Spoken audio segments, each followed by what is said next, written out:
வணக்கம், நான் Chef Deena. Welcome back to Chef Deena's Kitchen. நம்ம சேனலுக்கு சூப்பராக இந்த போலி எப்படி பண்ணுறது பார்க்க போகிறோம். இந்த போலி வந்து நம்ம பருப்பு போலி, தேங்காய் போலி ரெண்டுமே பண்ணியிருக்கோம். அதுக்கப்புறம் அந்த மைதா மாவு பிசைஞ்சிருக்கோம்ல, அந்த மைதா மாவு வந்து இந்த ஒரே மாவில் வந்து 2 ஸ்டஃபிங் கொடுத்து கரெக்டான மெஷர்மெண்ட்டில் பண்ணியிருக்கேன், ஒரு ஈஸியான ஸ்டைலில். சில பேர் வந்து தேங்காய் போலிக்கு வந்து மஞ்சத்தூள்லாம் போட மாட்டாங்க, அதெல்லாம் ஒன்றும் தவறு இல்லை. ஒரே மாவில் வந்து நீங்கள் ஸ்டஃப் பண்ணி பண்ணலாம். அதுக்கப்புறம் ஒரு சின்ன குறிப்பு சொல்கிறேன். நீங்கள் போலி ரெடி பண்ணும்போது வந்து அந்த ஸ்டஃப் பண்ணி ரோல் பண்ணுவீங்களே, ரோல் பண்ணும்போது தின்னாக ரோல் பண்ணுங்கள். அதுக்கப்புறம் வந்து ஹாட் பிளேட், அதாவது உங்கள் வீட்டில் இருக்க தோசை கல்லில் போட்டு நல்லா சூடாக இருக்க கல்லில் போட்டு குக் பண்ணி எடுத்திங்கன்னா உங்களுக்கு வந்து நல்லா சாஃப்டாக வரும். சூடு இல்லாமல் நீங்கள் போட்டிங்கன்னா கண்டிப்பாக என்னென்னா அந்த மைதா மாவு குக் பண்ண ட்ரை ஆகும். ட்ரை ஆனால் சாப்பிட்றதுக்கு நல்லா இருக்காது. ஸோ இந்த குறிப்பு கொடுத்துருக்கேன், நீங்கள் வீட்டில் பண்ணாமல் கவனமாக பண்ணுங்கள். இப்போ இந்த ப்ரிப்பரேஷன் எப்படி பண்ணுறது பார்ப்போம். அதுக்கு முன்னாடி இந்த டிஷ்ஷுக்கு தேவையான பொருட்கள் பார்த்தலாமா. போலிக்கு தேவையான பொருட்கள்: மைதா மாவு 3 கப்பு, தேங்காய் 1/2 முடி, கடலைப்பருப்பு 1 கப்பு, வெல்லம் 3 கப்பு, ஏலக்காய் 10 நம்பர், மஞ்சத்தூள் சிறிதளவு, நெய் 200 ml, உப்பு தேவையான அளவு. இதாங்க இந்த ப்ரிப்பரேஷன் தேவையான பொருட்கள். இப்போ நம்மக்கிட்ட இருக்க மைதா மாவு இதில் ஆட் பண்ணுறேன். இந்த மைதா மாவு ஆட் பண்ண பிறகு கொஞ்சம் ஏலக்காய் பவுடர், கொஞ்சம் மஞ்சத்தூள், நெய், உப்பு இதெல்லாம் ஆட் பண்ணி நம்ம வந்து மாவு பிசைய போகிறோம். இந்த மாவு பிசைறது எப்படி கேட்டிங்கன்னா, நம்ம வீட்டில் எப்படி உங்களுக்கு பரோட்டா எப்படி பண்ணுறதுன்னு சொல்லி கொடுத்துருப்போம். அதே மாதிரி தான். ஆனால் அந்த பரோட்டா பக்குவத்தோட இன்னும் கொஞ்சம் லைட்டாக லூஸாக இருந்ததுன்னா உங்களுக்கு வந்து ஸ்டஃபிங் பண்ணுறதுக்கு ஈஸியாக இருக்கும். அதனால் எல்லாத்தையும் போட்டு நல்லா மிக்ஸ் பண்ணுறோம். இந்த நெய் எதுக்காக இந்த மைதா மாவில் போட்டு மிக்ஸ் பண்ணுறோம், ஒன்று வந்து மாய்ஸ்டராக இருக்கும், அதே டைமில் வந்து அந்த ஃப்ளேவருக்காக நம்ம நெய் ஆட் பண்ணுறோம். நிறைய பேர் வந்து ஆயில் ஆட் பண்ணுவாங்க. இந்த டைமில் வந்து நீங்கள் ஆயில் ஆட் பண்ணாமல் நெய் ஆட் பண்ணால் ரொம்ப நல்லாயிருக்கும். நல்லா மிக்ஸ் பண்ணி மாவை சாஃப்டாக பிசைஞ்சுங்க. இந்த மாதிரி நல்லா பிசைஞ்சு வரும்போது இப்போ மாவு ரெடி ஆகிடுச்சு. நல்லா சாஃப்டாக இருக்குது பார்த்தீங்களா.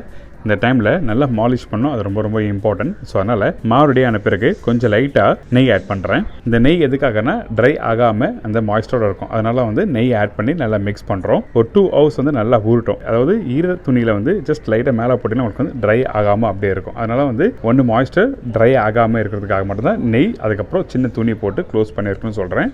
இப்போ ரெடி ஆகட்டும். இப்போ இன்னொரு பேனில் வந்து நம்ம என்ன பண்ணோம், நெய் ஆட் பண்ணியிருக்கோம். அதுக்கப்புறம் தேங்காய் ஆட் பண்ணுறோம். இந்த தேங்காய் திருவண்ண தேங்காய் நெய்யில் போட்டு நல்லா மிக்ஸ் பண்ணுங்கள். ரொம்ப நேரம் வந்து வதக்க வேண்டாம். ஏன் கேட்டிங்கன்னா அந்த தேங்காய் ட்ரை ஆகினா உங்களுக்கு வந்து மிக்சர் வந்து நல்லா இருக்காது, அதாவது அந்த ஸ்டஃபிங் நல்லா இருக்காது சொல்கிறேன். அதிகபட்சம் ஒரு 2லேருந்து 3 நிமிஷம் அளவுக்கு நீங்கள் வதக்கிட்டு இங்கே பாருங்கள், தேங்காய் நல்லா இருக்கா, வறுத்த மாதிரியே இருக்கக்கூடாது, அதே டைமில் நெய்யில் மிக்ஸ் பண்ண மாதிரி இருக்கணும். கொஞ்சம் ஏலக்காய் பவுடர். இப்போ வெல்லம் பாவு ஆட் பண்ணுறேன். இந்த வெள்ளத்தை வந்து நம்ம ஃபுல்லாக வந்து பாவு எடுத்து வச்சுருக்கோம், அதாவது பருப்பு ஸ்டஃபிங்க்கும் தேங்காய்க்கும் ரெடி பண்ணியிருக்கோம். ஸோ இந்த வெள்ளத்தை வந்து இப்போ இதில் ஆட் பண்ணுறோம். இந்த வெல்லம் ஆட் பண்ணும்போது ரொம்ப நேரம் குக் பண்ண வேண்டாம், அதாவது தேங்காய் கூட வெல்லம் ஆட் பண்ண பிறகு ரொம்ப நேரம் குக் பண்ண வேண்டாம் சொல்கிறேன். அப்படி குக் பண்ணால் உங்களுக்கு அந்த டெக்ஸ்சர் மாறும். அதிகபட்சம் வந்து 1 நிமிஷம் இல்லை 2 நிமிஷம் ஜஸ்ட் லைட்டாக மிக்ஸ் பண்ணிவிட்டு டைட்டாக ஆகிற ஸ்டேஜில் கொஞ்சம் லைட்டாக பிஞ்ச் சால்ட். இந்த உப்பு எதுக்காக ஆட் பண்ணுறதுன்னா, அந்த உப்பு வந்து வெள்ளத்தோட தன்மையை வந்து இனிப்பு தன்மையை எடுத்து கொடுக்கும். அதனால தான் உப்பு ஆட் பண்ணுறோம். இப்போது இந்த கோகனட் ஸ்டஃபிங் ரெடி ஆகிடுச்சு. இதுக்கப்புறம் வந்து அந்த பருப்போட ஸ்டஃபிங் ரெடி பண்ண போகிறோம். நம்ம ஃபஸ்ட்டு வந்து தேங்காய் வறுத்துட்டு போட்டிருப்போம். ஆனால் இந்த பருப்போட ஸ்டஃபிங் நம்ம என்ன பண்ணோம், இந்த வெள்ளைப்பாவு இருக்குல்ல, இந்த வெள்ளைப்பாவை ஆட் பண்ணி திருப்பி ஒரு 2 நிமிஷம் கொஞ்சம் லைட்டாக சூடு பண்ண பிறகு நம்ம வேக வச்ச பருப்பு இதில் ஆட் பண்ணி குக் பண்ண போகிறோம். ஆனால் பருப்பு ஆட் பண்ண உடனே என்ன ஆகிட்டுனா கொஞ்சம் லூஸ் ஆன மாதிரி இருக்கும். ஆனால் வெள்ளத்தோட குக் பண்ண டைட் ஆகிடும். சில பேர் வந்து கிரேட் பண்ணி போடுவாங்க. அந்த கிரேட் பண்ணி ஆட் பண்ணலாம், ஒன்றும் தவறு இல்லை. ஆனால் அதில் வந்து வெள்ளைப்பாவை எடுக்காமல் நீங்கள் அப்படி போட்டால் உங்களுக்கு டேஸ்ட் மாறும். இதுமாதிரி வெள்ளைப்பாவை எடுத்து நீங்கள் பருப்பு போலியில் போட்டு மிக்ஸ் பண்ணி பாருங்கள், ஒரு சூப்பர் டேஸ்ட்டு. அது மட்டும் இல்லாமல் அதில் மண்ணும் இருக்கும். ஸோ க்ளீன் பண்ணிவிட்டு யூஸ் பண்ணுறது நல்லது. இந்த பருப்பு வந்து நீங்கள் கடலை பருப்பு நல்லா வேக வச்ச பருப்பு கையில் எடுத்து நல்லா சாஃப்டாக இருக்கணும். அதுக்கு பிறகு உப்பு, ஏலக்காய் பவுடர், கொஞ்சம் லைட்டாக நெய் ஆட் பண்ணுறோம். இதெல்லாம் போட்டு நல்லா மிக்ஸ் பண்ணுங்கள். அந்த வெள்ளத்தோட மிக்ஸ் பண்ணும்போது உங்களுக்கு கொஞ்சம் லைட்டாக அந்த பருப்பு வந்து கெட்டியாக இருக்க மாதிரி இருக்கும். ஆனால் குக் பண்ண இதெல்லாம் ஸ்மாஷ் பண்ண உங்களுக்கு வந்து நல்லா கெட்டியாகும். அதே டைமில் நல்லா ஸ்மாஷ் ஆகிடும். இப்போ ஓரளவு கொஞ்சம் கெட்டியாகிற டைமில் இன்னும் கொஞ்சம் லைட்டாக நெய் ஆட் பண்ணி நல்லா மிக்ஸ் பண்ணினா உங்களுக்கு வந்து இந்த பருப்பு ஸ்டஃபிங் ரெடி. இந்த ஸ்டஃபிங் ரெடி பண்ணி முடிச்ச பிறகு ஒரு 10லேருந்து ஒரு 15 நிமிஷம் நல்லா கொஞ்சம் ட்ரை ஆகட்டும், அதாவது சூடு ஆகட்டும் சொல்லி விடுங்க. அதுக்கப்புறம் உங்களுக்கு வந்து அந்த ஸ்டஃபிங் வந்து நல்லா கெட்டி ஆகிடும். இப்போ ரெடி ஆகிடுச்சு. இப்போ பாருங்கள், நம்ம ரெடி பண்ணி வச்சிருக்க கோகனட், அதுக்கப்புறம் அந்த பருப்போட ஸ்டஃபிங், பருப்போலியோட ஸ்டஃபிங் இப்போ ரெண்டுமே ரெடி ஆகிடுச்சு. கையில் நான் சொன்ன மாதிரி எடுக்கும்போது ஒட்டில் பார்த்தீங்களா அந்த தேங்காய் ரெடி ஆகிடுச்சு. நீங்கள் வெள்ளம் வேணால் நீங்கள் வெள்ளத்தை வந்து நீங்கள் செக் பண்ணி எக்ஸ்ட்ரா வேணால் ஆட் பண்ணலாம். என்னோடய சஜஷன் வந்து வெல்லம் ஒரு கல் கம்மியாக வைங்க. ஒரு 2-3 பீஸ் சாப்பிட்ணும்னு நினச்சிங்கன்னா உங்களுக்கு வெல்லம் கம்மியாக இருந்தால் தான் உங்களுக்கு வந்து சாப்பிட்றது நல்லாயிருக்கும். இப்போது அந்த மாவு ரெடி ஆகிடுச்சு. இப்போ ரெடியான மாவு, அதாவது நல்லா ஊற வச்சு ரெடியான மாவு இப்போ திருப்பி கொஞ்சம் லைட்டாக ஆயில் அப்ளை பண்ணி மிக்ஸ் பண்ணுறோம். இந்த ஆயில் கொஞ்சம் அப்படியே எக்ஸ்ட்ரா இருந்தால் உங்களுக்கு வந்து அந்த போலிக்கு வந்து ஸ்டஃபிங் எடுத்து நம்ம ஈஸியாக ரோல் பண்ணி குக் பண்ண முடியும். அதனால் வந்து ஆயில் அப்ளை பண்ணுறோம். ஆயில் அப்படின்னா கீ ஆட் பண்ணலாம், ஒன்றும் தவறு இல்லை. ஒரு சின்ன சின்ன பால்ஸ் மாதிரி நீங்கள் பிடிச்சிங்க, உங்களுக்கு என்ன சைஸ் வேணுமோ அந்த மாதிரி பால்ஸ் ரெடி பண்ணிடலாம். இப்போ இந்த மாதிரி பால்ஸ் மாதிரி ரெடி பண்ணி முடிச்சு ஜஸ்ட் லைட்டாக ரோல் பண்ணுங்கள். இப்போது இந்த வாழையில் வச்சுருக்கேன்ல, இந்த வாழையில் வந்து கொஞ்சம் லைட்டாக நெய் அப்ளை பண்ணுறேன்.